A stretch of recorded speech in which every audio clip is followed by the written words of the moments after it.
nasa Bantayan na tayo. Magandang araw! Welcome back to my channel. This is Pastime Etc.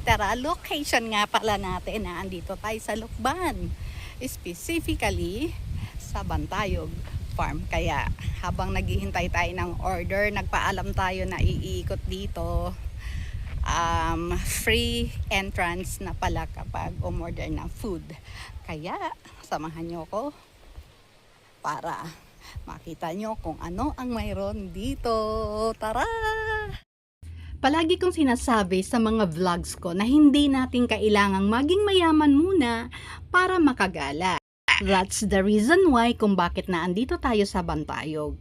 At dito pala mayroon din silang mga souvenir items na pwede nating bilhin at mayroon din silang mga fruits. Tinda nila to, pwede rin bumili. Pagmasdan mo lang ang paligid, sobrang nakaka-relax. So habang naglalakad ako, samahan niyo ako dito. Maganda, malamig, kasi mahangin. At ang swerte natin dahil walang araw ngayon. At sana huwag siyang umulan. Ngayon, papasok tayo sa bamboo tunnel. Mabuti na lang wala akong kasabay. Kasi nga, ang pinakamahirap talaga kapag ganitong magbi-video ka, kapag may mga taong iba.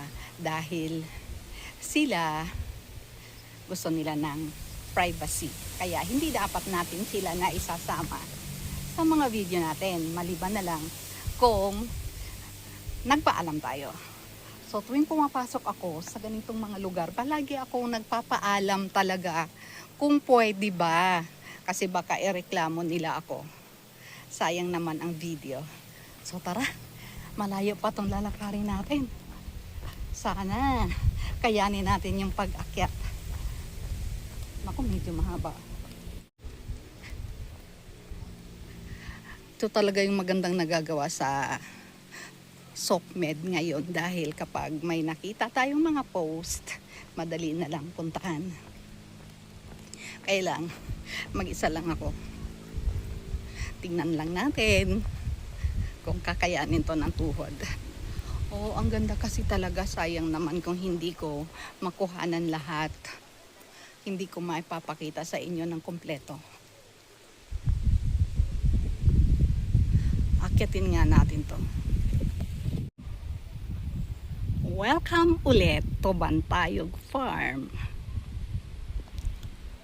At para sa mga nature lover na katulad ko, talagang mai-enjoy ang ganitong lugar. Dahil tahimik. Wala kang ibang maririnig kundi hangin dahil sa galaw ng mga dahon ng nyog. Mayroong duyan dito.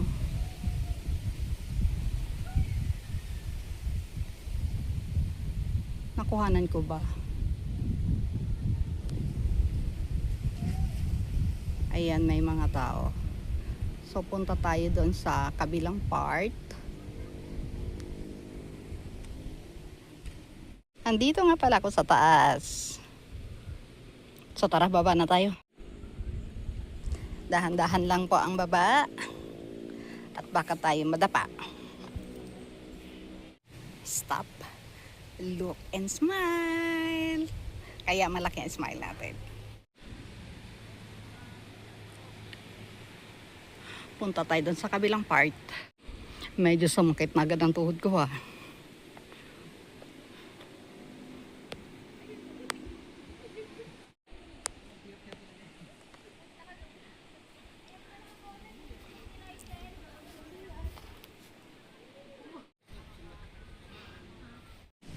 Palagi na lang tayo magse-selfie kasi nga wala tayong kasama.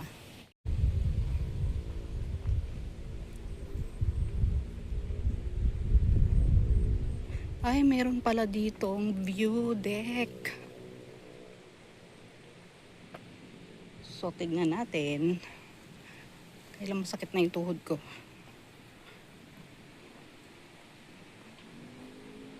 Kasi meron siyang stream. Ay, trim nga ba? Tama ba ako? Alam ba yung sinasabi ko? Yun yung ano, sapa. Pero hindi na ako pupunta doon kasi parang malayo.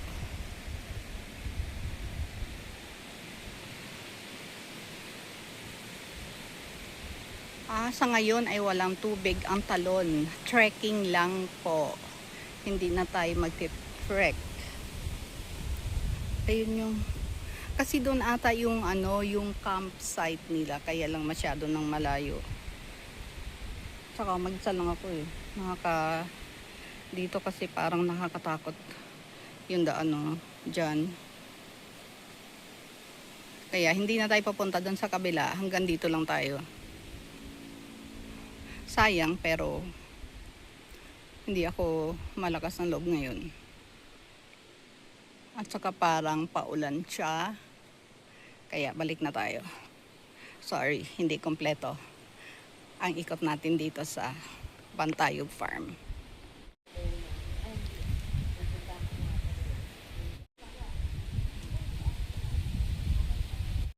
Ang sarap ng hangin dito sa may bamboo tunnel.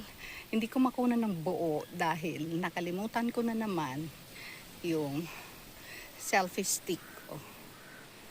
So, pahinga muna sandali. Ay, God. Kapagod. Diyan sa dulo ng walkway na to ay nandyan mismo yung restaurant. At alam nyo ba, mura lang yung mga foods nila. At napaka-friendly ng staff. Nung nag-order tayo, very attentive at mababait talaga sila. Saka hindi to mahirap puntahan kasi along the highway lang. Yun nga lang, 30 minutes waiting. Doon sa order, syempre lulutuin pa nila yun. Kaya dapat pag pumunta kayo dito, yung hindi pa kayo masyadong gutom na gutom na.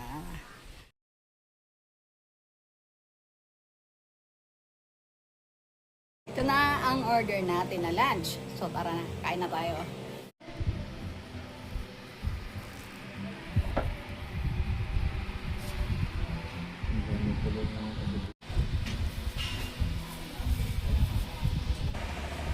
Ang tamis ng santol. At doon nagtatapos ang ating gala dito sa Bantayog Farm. Iko-close na natin agad to dahil baka makalimutan na naman natin at sa bahay na naman ma-close. So sana na-enjoy nyo naman ang ikot ko dito at kung gusto nyo puntahan to, along the highway lang sa may Lukban. Nakakapagod, ang hirap talagang maglakad. Alam niyo, sumakit na kaagad ang tuhod ko. Malapit pa lang yung nilakad. Ganun talaga pag senior na. So medyo gutom na ako kaya tara, balik na tayo. So thank you ulit sa panonood. Sana palagi kayong nandyan para sumubaybay sa akin dahil nga malaking tulong ang view or views nyo sa mga vlogs ko. Buyers, have a good one.